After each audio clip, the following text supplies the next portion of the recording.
বর্তমান সময়ে সবচেয়ে বেশি আলোচিত একজন লোক হলো মিল্টন সামাদ্দার, যিনি সমাজের অসহায় দরিদ্র মানুষদেরকে নিয়ে কাজ করছে। তাকে নিয়ে অনেকেই অনেক কথা বলতেছে। তিনি কিন্তু বর্তমানে 300-র উপরেও অসহায়, যাদের ঘর নেই, থাকার মতন জায়গা নেই, রাস্তায় ছিল, এবং বৃদ্ধ মা বাবাকে, যারা আমার মতো আপনার মতো একদম সবল সুস্থ মানুষ, বৃদ্ধাশ্রমে পাঠিয়ে দিয়েছে, তাদেরকে সেবা যত্ন করতেছে।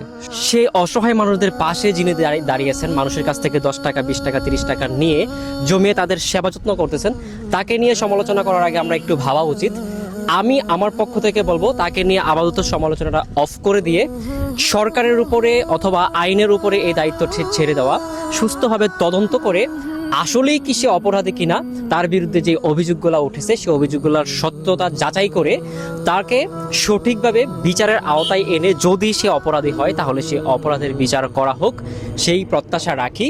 এবং যদি সে এই ধরনের কাজে, আমরা জানি যে বাংলাদেশে কেউ যদি উপরে উঠতে যায়, কেউ যদি ভালো কাজ করে, তাকে পা টেনে নামানোর মতো লোকের অভাব নেই। তাই আমরা সমালোচনাকে আপাতত বন্ধ করে সরকারের তদন্ত কমিটির উপর ভরসা রেখে আমরা চাইব এটার সুস্থ তদন্ত করে যেন মানুষ সঠিক একটা বিচার পায়, এবং এটা কি আসলেই সত্য কিনা সেটার সুন্দর একটি সমাধান আমরা দেখতে চাই, আমি দেখতে চাই।